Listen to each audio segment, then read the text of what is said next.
Hi, I'm Claire Brown. I'm an executive real estate broker with Keller Williams here in Little Rock. I'm also the founder of Little Rock Power Women on social media. Today I'll be interviewing some of the top leaders here at Arkansas Children's Hospital. Thank you so much for having me, and it's my pleasure. Go ahead and introduce yourself and tell us a little bit about your journey. So I'm Shannon Hendricks. I'm the Vice President of Clinical and Diagnostic Services here, which is a long title, but I oversee some of our ancillary areas, radiology, pharmacy, lab, and some of our social services. I've been here for about 5 years, and it's kind of funny how I came to Children's. I've worked in healthcare for over 20 years and had a friend who worked here who reached out to me about a position available here, and I thought, I don't know if I want to apply at Children's. And I done an internship here, and just working in pediatrics is different. Right. It's different. I worked in adult facilities all my career, so she called me, and I thought, I'm not sure if this is the right time. My mom was sick and eventually passed away, and so then a few minutes later she called me. She said, the position's still open, you should apply. And so applied, and a few months later I ended up at Arkansas Children's. So it's been an awesome journey, and I can't imagine working anywhere else. And so you applied and you were in that position, which was what? So when I came to Children's, I was actually the Director of Clinical Nutrition. So my background is in nutrition and dietetics. Okay. And I worked in that position for about 4 years and was recently, I guess the last year, promoted to the Vice President role. Okay. So you're Vice President of? Clinical and Diagnostic Services. Excellent. Okay. Yeah. Thank you so much, Shannon. Amy, tell us who you are and a little bit about you. Sure. My name is Amy Cress, and I am the Vice President of Facilities and Support Services. Again, kind of a broad area like Shannon was describing, encompasses multiple things. So I have responsibility for facilities operations, construction, security, our Angel One transport team, among some other things. Wow. Yep, I joined the Arkansas Children's team about a year ago, moved to Little Rock with my family to come here for this opportunity. Really got my start into pediatric healthcare beginning as a mom. My sons were born both premature, one at 28 weeks and one at 33 weeks, and really found a passion and calling for what we do in pediatric healthcare and wanted to be a part of it. That is amazing. So definitely heart servant leadership. Love that so much. And it's so fun when the journey leads you into the perfect space. It's fun when you know the difference you can make in somebody's life because you've experienced the difference somebody's made in yours. Right. And then pouring back into others because of that. Absolutely. I love that journey. Thank you so much. Okay, so Gina. So I'm Gina Wingfield. I'm the Executive Vice President and Chief Financial Officer at Children's. And I started here in '85, so I've been here 33 years. Makes me sound like a very old person. I was just a baby when I started here. Absolutely. But I am a finance person, so I have my CPA. I'm obviously inactive at this point, but started out in public accounting after college and then came here pretty quickly after that, about a year and a half after college. And I started out as a staff accountant, and I did just about all the jobs in finance that there are or were back then. Sure. And then I was kind of thrown into leadership because our CFO left, and I was the controller at the time. We call them VPs now. I was a VP, and so I was called into the CEO's office and told that the CFO had left, and tag, you're it. Right. And so I was like, okay. I have a 1-year-old at home at the time. Wow. So it was a very stressful time, to say the least. So, but I look on it now, though, as a really strong opportunity because, not many people get to have a dry run. Right. And so I really counted that about over a year that I was an interim CFO and really kind of used that as a dry run. And, then 4.5 years later when that person left, then I was made the position permanent. Right. So I want to hone in on something you just said, though, that you had done almost every position in the finance department, and then you were thrown into leadership. So you were totally prepared for that leadership position because a good leader knows how to do every job in a previous leadership position.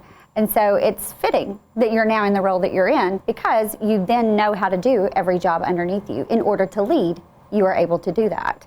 I think it does help, I really do, because I think you have to kind of know your stuff. Sure. Right? Before you can really lead others. Right. So, and it really gave me the opportunity. So between the time I was interim and we had the other person who was hired as the permanent person, and I didn't want it at that time either. I had a 1-year-old at home. I didn't want it at that point in my life. Right. But it really helped me the whole time that he was here because then I caught myself in so many situations saying, to myself, what would I have done in that situation? Or how would I have answered that? Right. How would I have handled that? Right. And had I not had that interim time, I don't know that I would have thought about it. You know, I think a lot of women don't really think about themselves as achieving, you know, higher roles or whatever. So I don't know what I would have done had Your that not. perspective changed. It did change. It's wonderful. Yeah. And so I love the fact that Children's Hospital promotes women leadership so much. Women are thought of as nurturers, and so is a hospital. It is the nurturing environment, it's the healing environment, and yet we have this wonderful Center for Healing that is centered around nurturing in its leadership. And so how have you all felt that that is implemented with the women in leadership? Go ahead. Well, I feel like Marcy set that tone. When she came 5 years ago, she was very strategic in how she placed her leaders. And I think just being a mom, I know for me it changes my perspective and how we look at things here at Children's. And when we look at new practices or things that we're trying to implement, we always think of, oh, let's put ourselves in the family shoes or in the mom's shoes or dad's shoes, and how will it work from their perspective. So I think just being moms just kind of gives us that lens, like you can look at it in a different lens. And when you think about our customers, right, our patients and our families, women are driving a lot of the healthcare decisions. And so, you know, if you can relate to that population that we serve, you know, that really, really helps us to create the experience that we want. Right, right. And financially, who are you dealing with financially typically in the family? Are you dealing with the mother or the father? You know, I think both actually. A lot of head of household is still the father. Right. So I think both really. But I think as far as who directs the care and who makes the choice on where to send the child, I think is mostly the mom. Absolutely. So. Yeah, I know. You know, it's so wonderful as a parent myself to be able to bring my child here and know that it's comfort. It's comfort and things are well cared for. Even in a recent experience I had, it was such an easy experience, and it was so nice. And so, why is it, do you feel, that women are not rising into leadership or even asking for that in healthcare? I think maybe it's because I think traditionally it has been a male-dominated role. And I think a lot of times women don't feel like they have the confidence to step out and to do that. I think that I don't know, I think women in general sometimes hold themselves back because they don't have enough belief maybe in themselves to do it. Right.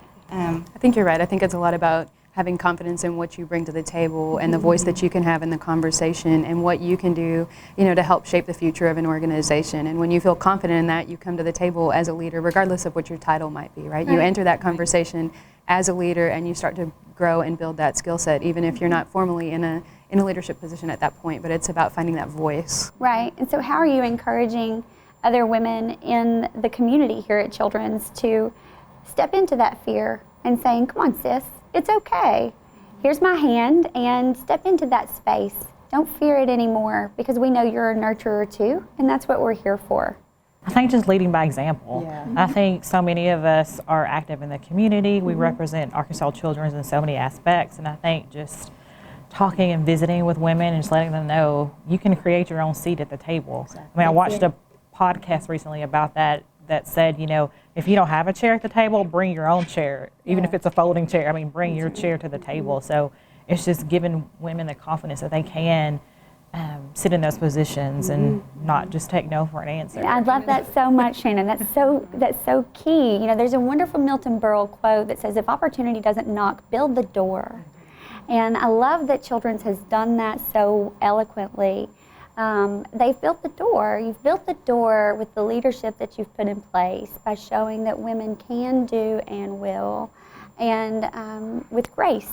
I think that's one thing that I've seen change over the past 10 years, not just at Children's, but I think probably all over, but at Children's because that's where I've been. But I think when I first started there, it was definitely more male-dominated in the leadership roles. And, you know, back then, I mean, even from just your dress, it was like, you know, you should wear a men's suit looking, and it was really all about men, and so it wasn't comfortable. Right. It wasn't accepted, so to speak, to talk about your kids, or you know, they've got dance after school or whatever, and I've seen that change over time. And really, I do have to hand it to Marcy. I think that she's really changed our culture at Children's and really made it more comfortable to be a female and to not be ashamed of that, you know, and to bring that softness and that femininity to the table. And again, to set that as an example. So Marcy does that, you know, I try to do that with my team and just be who I am. And then in that, and then in that case, making it more comfortable for others within my team to do the same, right? Because if they see me do it, they'll be more comfortable, and it will kind of have a ripple effect through the organization. Yeah, I spoke to a group of girls recently, our Star Achievers group, and my whole talk was about be you. Yes. Be yourself, and not trying to be someone that you're not. And that's how I lead. Like, I'm going to be the same person with Marcy or with somebody in EVS or whoever. I mean, it's all about being you and being true to yourself. Tell me more about the Star Achievers program, Shannon, because I know that is a program for young women and how they can get involved here at Children's in the community. Yeah, so it's a year-long program, and it's funny, I think it's been in existence, I think this is the 16th or 17th year, you might have to help me with the details, and this year they're starting a program for boys.